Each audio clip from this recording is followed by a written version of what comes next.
나눔가족 여러분, 예루살렘 성전에서 이야기의 새로운 단락이 시작되고 이 단락은 21장까지 계속 이어집니다. 여기서 예수님과 종교 지도자들의 권위가 정면으로 충돌하고 있습니다.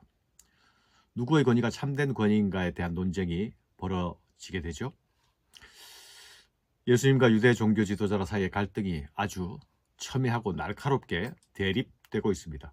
그 이유는 예수님께서 성전에서 장사하는 자들을 몰아내셨기 때문이죠. 그리고 게다가 이제는 성전에서 날마다 백성들을 가르치고 계셨기 때문입니다. 그들 입장에서는 성전을 중심으로 한 자신들의 이익 기반이 예수님으로 인해서 심각하게 타격을 받게 되었습니다. 게다가 예수님 날마다 그곳에서 가르치시니 백성들 마음이 예수님에게 쏠리는 것도 탐탁치 않았습니다. 그들은 실상 예수님께서 자신들의 영역을 침범하고 있는 것에 위협을 느끼고 있었던 것이죠. 그래서 예수님을 향해서 당신이 도대체 무슨 권위로 이런 일을 하는지, 그 권위가 어디로부터 온 것인지 말하라고 합니다. 이렇게 말을 걸어오는 것은 사실 논쟁을 벌이기 위해서지 토론하기 위함이 아닙니다. 바로 이전 본문 19장 47절에서 그들은 이미 예수님을 죽이려고 모의했습니다. 그러나 막상 실행하지 못하고 있는 것은 백성들이 예수님을 주목하고 있기 때문이죠. 그들이 예수께 던지는 이 권위에 대한 질문은 꼬투리를 잡기 위한 질문일 뿐입니다. 알기 위해서 묻는 것이 아니라 해칠 구실을 찾기 위해서 물음을 던지고 있습니다. 예수님이 자신의 권위가 하나님부터라고 하면 신성 모독이라 할 것입니다. 그러니 예수님은 그들의 요구에 직접적인 답을 하시지 않습니다. 오히려 그들에게 역질문을 던집니다. 대답하여 이르시되 나도 한 말을 너희에게 물으리니 내게 말하라. 요한의 세례가 하늘로부터냐 사람으로부터냐. 예수님이 던진 이 질문조차 양날의 칼이 들어있는 질문이죠. 어느 쪽으로 답을 해도 문제가 되는 그런 질문입니다. 세례 요한은 이미 예수님의 권위를 인정했죠. 세례 요한의 하늘의 권위를 인정하게 되면 예수님의 권위도 인정되고, 세례 요한을 사람으로부터 온 권위라고 하면 민심을 잃게 될 상황이 되는 것이죠. 그러니 그것을 아는 그들은 침묵합니다. 진리로 접근을 하는 것이 아니라 기득권 유지에만 관심이 있는 것이죠. 이런 그들의 비겁한 침묵을 배경으로 예수님은 악한 소작인의 비유를 들려주십니다. 포도원의 소유자가 포도원을 새로 주고 타국으로 출타를 합니다. 그 포도원의 세를 받기 위해서 종을 보내지만 농부들은 세를 내는 대신 종들을 때려서 보냅니다.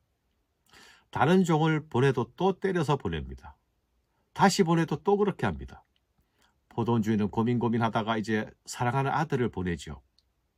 종이 아니라 내 아들을 보낸다면 혹 그들이 존중하지 않을까 생각해서입니다. 그러나 악한 농부들은 이 상속자를 죽이면 포도원이 영원히 자기들 것이 될 것이라고 아예 아들을 죽여버립니다. 예수님은 백성들에게 주인이 돌아와서 악한 농부를 진멸하고 포도원을 다른 사람들에 맡길 것이다 말씀합니다. 그런즉 포도원 주인이 이 사람들을 어떻게 하겠느냐? 와서 그 농부들을 진멸하고 포도원을 다른 사람들에게 주리라 하시니 사람들이 듣고 이르되 그렇게 되지 말아지이다 하거늘. 예수님의 결론을 듣는 사람들은 그렇게 되면 안 됩니다. 그렇게 되면 안 돼요 라고 반응하고 있는 것이죠. 사랑하는 여러분, 이 비유는 하나님께 신실하지 못한 예루살렘의 지도자들을 겨냥한 비유이죠. 예수님은 백성들에게 종교 지도자들이 예수님을 반대하는 것의 결과에 대하여서 올바르게 이해하라고 이 교훈을 주시는 것입니다. 이 비유를 옆에서 듣고 있던 종교 지도자들, 서기관과 대제사장들은 이 비유가 바로 자신들을 공격하는 말씀인 줄 압니다. 그래서 예수를 잡으려고 합니다. 주인을 배반하는 이 반역의 역사는 바로 이스라엘의 역사였죠. 예루살렘은 하나님이 그들에게 보내신 선지자들을 죽이는 선지자들의 무덤이었습니다. 그리고 지금 예루살렘의 종교 지도자들은 바로 그 반역의 역사를 반복하고 있는 악한 농부들입니다. 그들은 이제 하나님께서 보내신 아들마저도 죽일 것입니다. 그들의 반역의 절정은 하나님의 아들을 살해하는 것으로 나타날 것입니다. 이것이 사람들이 만들어내는 역사의 민낯이기도 합니다. 반역의 역사는 반드시 끊어져야 할 역사가 아닙니까? 예수님은 시편 118편 말씀을 인용하여서 말씀하십니다. 그들을 보시며 이르시되 그러면 기록된 바 건축자들의 버린 돌이 모퉁이의 머릿돌이 되었느니라 함이 어찌미냐. 무릇 이 돌 위에 떨어지는 자는 깨어지겠고 이 돌이 사람 위에 떨어지면 그를 가루로 만들어 흩으리라 하시니라. 예수님 자신이 건축자들에게 버림받은 모퉁이 돌이십니다. 모퉁이 돌은 집을 짓는 기초석이요 기준석입니다. 이 돌을 기준으로 벽들이 연결되고 이어집니다. 그런데 이 기초석 위에 떨어지는 자는 깨어질 것이고 이 돌 위에 사람이 떨어지면 가루가 되어버릴 것이다 말씀합니다. 이 말씀이 무슨 뜻입니까? 이것은 예수님에 대하여서 어떻게 반응하는가에 따라서 각각 상이한 운명에 처하게 될 것이라는 말씀입니다. 사람들은 예수를 죽일 것입니다. 예수를 따르는 자들을 배척할 것입니다. 그러나 하나님의 아들을 거부한 자들에게는 반드시 반전의 결과를 만나게 될 것입니다. 우리는 이 비유를 통해서 예수님이 유대인들에게 배척을 받고 죽음에 넘겨지는 이유를 알 수 있습니다. 그러나 예수님의 죽음을 통해서 새로운 하나님 나라의 기초석이 세워질 것입니다. 그를 죽인 예루살렘 지도자들은 그 반역의 대가를 치르게 될 것입니다. 하나님은 이제 유대인의 손에 독점되어 있던 그 하나님의 백성의 촛대를 옮기실 것입니다. 교회를 유대인과 이방인의 그룹으로 확장하여서 새로운 종들에게 맡기실 것입니다. 사랑하는 여러분, 악한 소작인들은 맡겨진 포도원에서 자신의 역할을 잘 감당하지 못했습니다. 하나님께서 포도원을 그들에게 일틀어 주신 것 아닙니까?